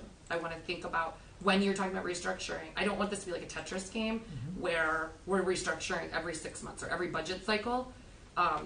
Because and you know, the charts, or if they could be apples to apples versus, you know, 4 pages versus 1, that kind of thing, that would be really helpful as well. So these are all just So with that, I just did change the cover sheet because that was really where those changes fell in place. That's why I didn't go and change every other page at this time. Yeah, and I know a lot of this is FY27 talk, which we're not going to get to, but just to let you know, if you do want us to make a decision sooner rather than later, it would just be helpful to know what your priorities are. Any other discussion on this, or? I want to thank you for hearing the concerns about the number of people reporting directly into you and doing some creative thinking on a way to find a way to alleviate that. And I agree that waiting until you have a person in place to make a decision about what to do with the supervisor facilities is the way to go, because I think it makes sense not only to have the person who fills that role to pick the person, but once they get in and they get familiar with the position, they see what the need is, and maybe there is a creative way or another way to fill that rather than hiring somebody. So I would support like filling that director of operations role now and then making a decision on the super facilities position down the road once they've had a chance to get in and see what works. But I really appreciate you hearing the concerns about the number of direct reports coming into you. Thank you. Any other discussion? I think we're in a motion to discuss right now, so we would need a motion to approve, if someone wanted to present one for the Director of Operations change. I'll make a motion to approve the director of operations position. Sorry, can I just ask one more quick question? The day-to-day operations. Hold on one second, Megan, sorry. Can we just get a second and then we can go back into discussion? Yep. Okay, so we have a motion, a second, and then we can now reopen discussion. Go So ahead. the who would be doing the day-to-day operations then? Would it be this director of operations Yes. until That's we right. filled? Okay. All right, that's all. Any other questions? Okay, hearing none, we'll call the question. So this would be to change the Director of Facilities and School Safety position to the Director of Operations position. All those in favor, please say aye. Aye. Okay, thank you. I'm just gonna call for a quick 5-minute recess. Second. Okay, all those in favor, please say aye. Aye. Okay.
come back from our recess. We'll move on to item F. Can I get a motion to table? Make a motion to table. Second. All those in favor, please say aye. Aye. Okay, and then G. Make a motion to approve. Second.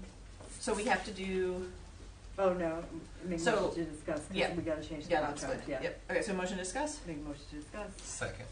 Okay, and so this is the position for the coordinator position, but because of the conversation that we had earlier regarding the GCB contracts, we just need to make a motion to appoint, but the contract that was attached in the agenda is not, that won't be going forward because we didn't move forward the contract template, and so this is just to approve Dr. Duva's appointment, and then the contract piece will come later, just like any of the other non-contracted GCB employees, Okay. if that makes sense. Yep, I'll make a motion to appoint.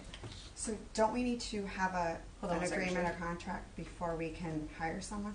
No, because hold on one second. So we have a motion to appoint. Let's just get a second, then I'll open it to discussion. Second. Sherry? Okay. Sherry, go ahead with your question. Well, don't we need to have an agreement or a contract to hire someone? Andrew? Under If the school those com- type if the of school- positions? No, the superintendent can appoint, and if the school committee approves the appointment, again, you have a bunch of GCB people right now who don't have contracts. This position would just fold into, assuming that it passes, this position would fold into that group of people who are going to get this new GCB, it sounds like at-will contract. But didn't we say in the GCD policy that we need to hire people with Right. contracts, but we don't actually have a contract approved, which makes me think we can't hire anyone yet. You have the at-will contract, you'll have the at-will contract, she'll be appointed, and subject to the contract being approved with the regular GCB. We haven't let go of the 6 or 7 other people that don't have GCB contracts. The policy, Well, yeah, but they were grandfathered in. there's no grandfathering. Well, I mean, like the policy that they were here was Yeah. different, and then the policy changed. From a legal perspective, I think you could approve if that's what you want to do, you could approve the appointment, subject to the at-will contract to be drafted, Other as questions? is the other GCB employees. Or you can turn it down. Any other questions, comments? Yeah, I'm going to be opposing this funding of this position, and for the following reasons. RICAS scores dictate that we need to invest more in helping our children recover from learning loss. Filling and maintaining academic and educational positions should be our first priority. With the changes coming from the federal level, we have had to restructure and should be focusing our priorities on what positions we may now have to absorb into our operating budget if and when grant funding runs out. Dr. Duva also talked about a supervisor of facilities position, which may or may not need to be funded for the remainder of this year, and he would need to find money for that funding. This could be one of the ways he finds money for someone to run our day-to-day operations in our facilities that are so desperately needed. Our buildings, and this is coming from, I'm one of the chairs of the building subcommittee, our buildings, especially our elementary schools, are in need of millions of dollars worth of work. We've had to go out to bond just to focus on the middle schools, and will most likely need another bond for the elementary schools' work. I cannot justify supporting low priorities over this and then turning around and asking residents for more money. When we had a COO, she also acted as the CFO. Now the proposal is for a separate position of the supervisor so that we can have a director of operations. Dr. Duva's priorities from October included a controller and help in the transportation department, which the director of operations would help a little bit, but he is still asked for a controller, which he considers a priority, as do I. Also, Representative Magaziner's proposal to raise teacher salary minimum to $60,000 is something that should be on our radar. Per a response to an email that I sent out, we are the only district in the state of Rhode Island with this position, and therefore no other comps have been sent out other than just to consider it the salary comparable to a supervisory position. I have actually never received an answer to exactly what our prior equity, belonging, and community engagement coordinator accomplished while she was here in terms of data and justification for continuing this position.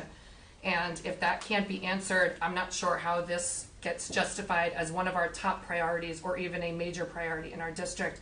Many of the responsibilities, if you read the job description, are duties that actually should and are already being handled by our existing staff. For instance, ensuring diverse hires, that would be HR and Dr. Duva.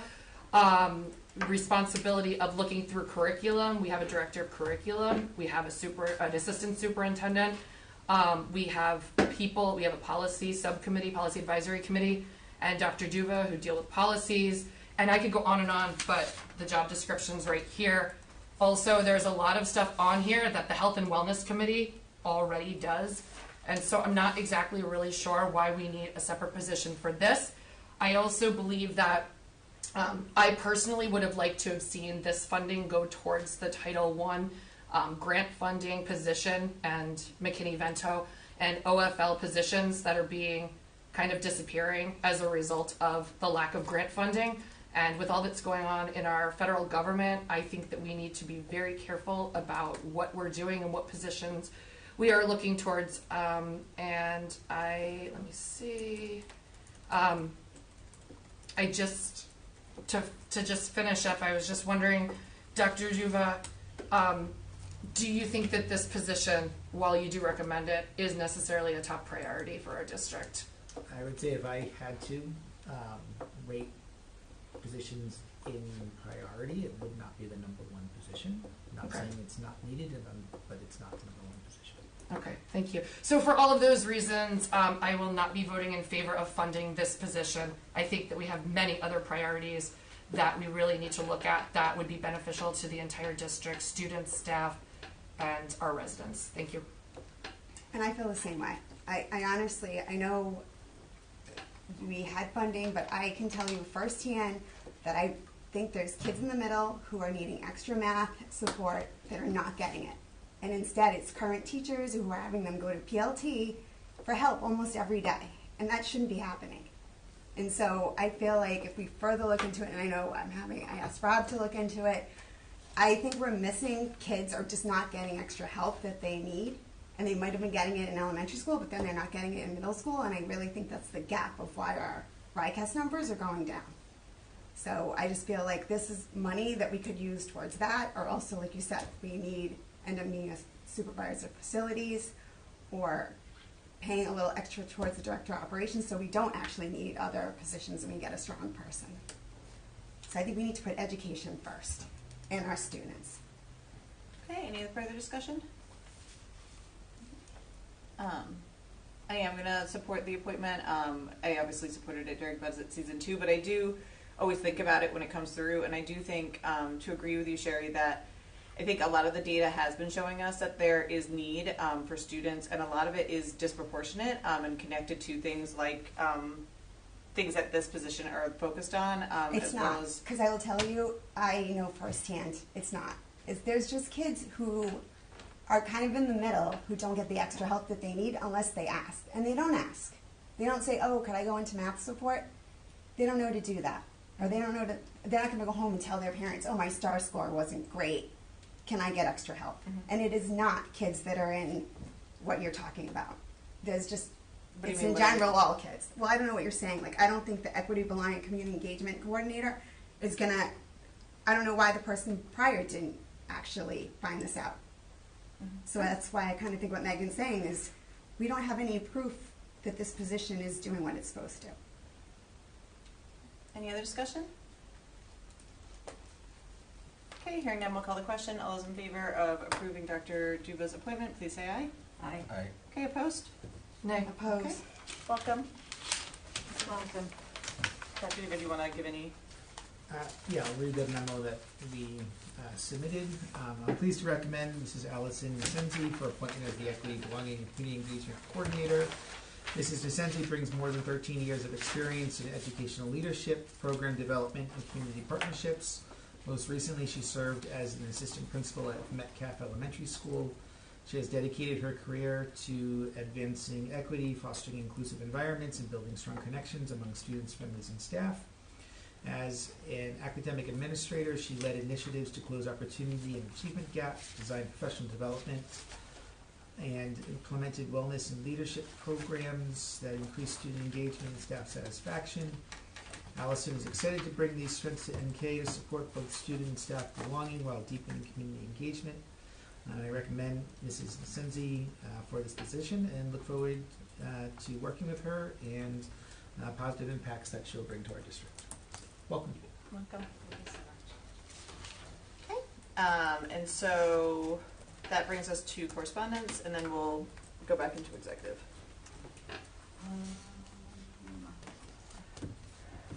November 4th, Robert Jones, agenda item goals. November 5th, Diane Hill, school building advisory committee testimony.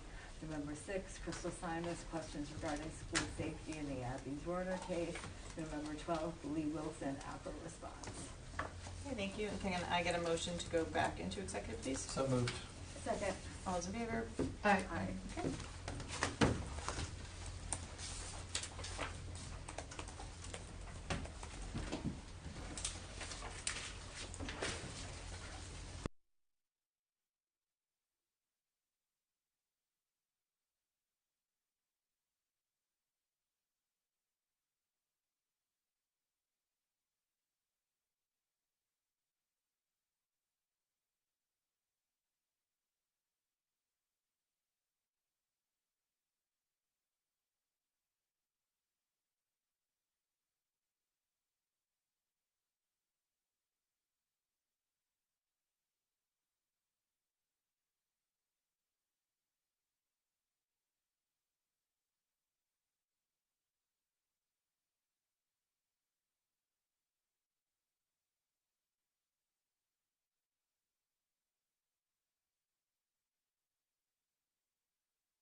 So the committee will reconvene into open after our executive session. The next item on the agenda is to disclose that there were no votes taken in executive today, and can I please get a motion to seal the executive session minutes? So moved. Second. All those in favor, please say aye. Aye. Okay, and then we'll move on to the next agenda item, which is unfinished business A. Can I get a motion for that? I'll make a motion to approve. Second. Okay, and so, any discussion regarding the superintendent review? Okay, I will state a quick statement prepared by the school committee. So the school committee and Dr. Duba engaged in a thorough and reflective discussion regarding his annual review, considering both the progress achieved over the past year and the goals that lie ahead. Throughout the conversation, committee members expressed their appreciation for Dr. Duva's openness for constructive dialogue. The committee extends its sincere gratitude to Dr. Duva for his continued hard work, steady leadership, and commitment to collaborating closely with the committee in support of the district's mission and success of all students. The committee looks forward to continuing this partnership in the year ahead. Thank you. Thank you. Any other discussion? Okay, hearing none, we'll vote to approve the review. All those in favor, please say aye. Aye. Okay, thank you. And then can I get a motion to adjourn? So moved.